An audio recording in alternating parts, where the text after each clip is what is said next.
Liberalism is a sin. Father Felix, Sarda, Salvany. Chapter 7. Intrinsic Causes of Liberal Catholicism.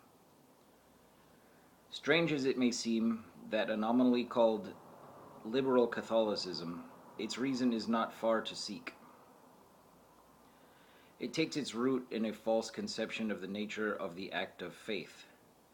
The liberal Catholic assumes as the formal motive of the act of faith not the infallible authority of God revealing supernatural truth, but his own reason deigning to accept as true what appears rational to him according to the appreciation and measure of his own individual judgment.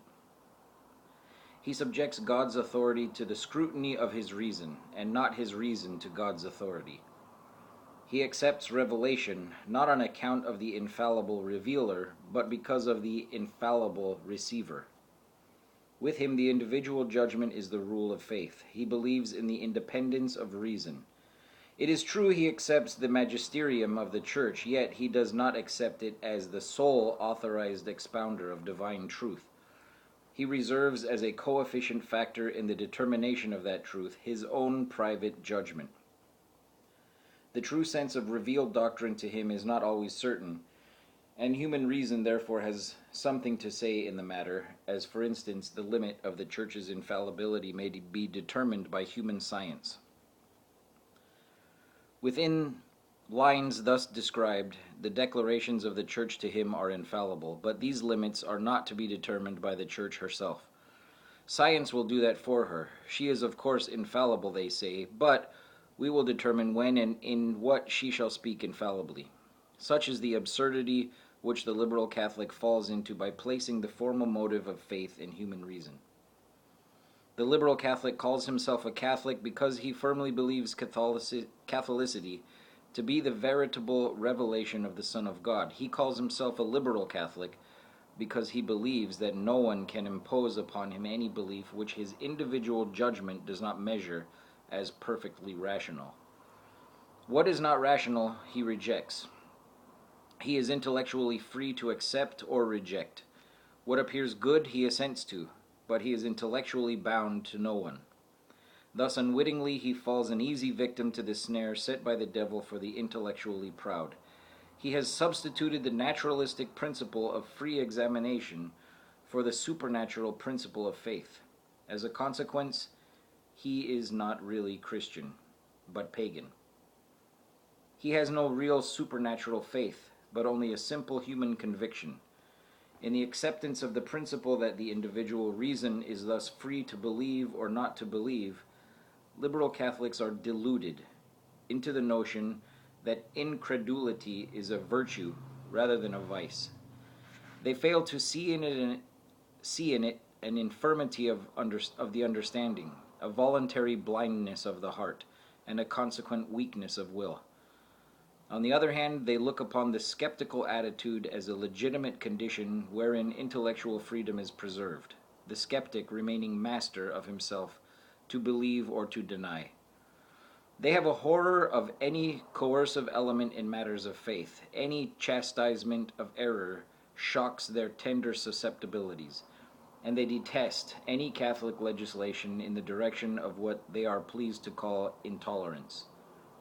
The syllabus of errors of Pius IX is a nightmare to them, a most inopportune, dominating, harsh, and peremptory document calculated to offend the sensibilities of the Protestant and modern world.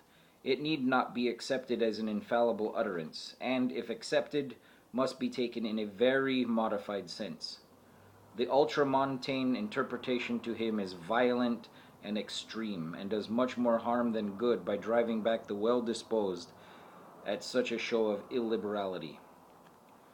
Close upon this squeamishness in regard to the pronouncement of Catholic doctrine follows an abhorrence of antagonizing the convictions of others, no matter how directly opposed to revealed truth. For with liberal Catholics the most erroneous are as sacred as the truest convictions, being equally founded upon the principle of intellectual liberty. Thus they erect into a dogma what is called the principle of toleration, Differences of belief are, after all, they complacently argue, due to differences of temperament, education, etc. We will not exactly approve them, but we should at least condone them. The first conception of faith being naturalistic, in the development and application of that conception, either to the individual or to society, the same naturalistic element evolves itself. Hence it follows that the liberal Catholic's appreciation of the Church has no foundation in its supernatural character. The Church does not address herself to his sympathies as a supernatural society whose first and supernatural end is the glory of God and the salvation of souls. It is on her social and human side that he regards her with affection. It is as the great civilizing and humanizing power which has lifted so many people from a state of barbarism, as the guardian of the ancient arts and letters, as the promoter of learning, that she wins his applause and approbation. She is first, not because she is first in herself by divine right, but first in virtue of the approval of his own great intellect. Under this false conception, apologies have been written in our times, and with strange inconsistency, the Church is often lauded as the great promoter and preserver of civilization in the past, while her regressive tendencies are deplored in the present. As if an institution which alone by divine constitution has the perennial force of progress could ever weaken or fail in her mission of human regeneration. Under the glamour of an advance toward the mirage of a false happiness in the desert of this life, our liberal Catholics are proclaiming the shadow while rejecting the substance. True progress, which can only be achieved through an advance toward God, can never be effected save through that agency divinely appointed to lead us to God. This the Church of Jesus Christ alone can do, for she, under his institution, is as he himself, the way, the truth, and the life.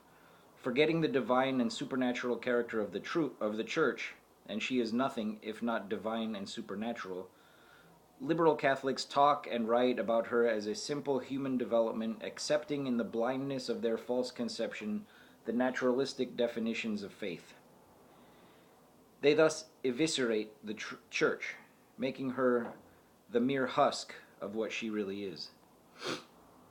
Piety itself does not escape the action of this pernicious naturalistic principle.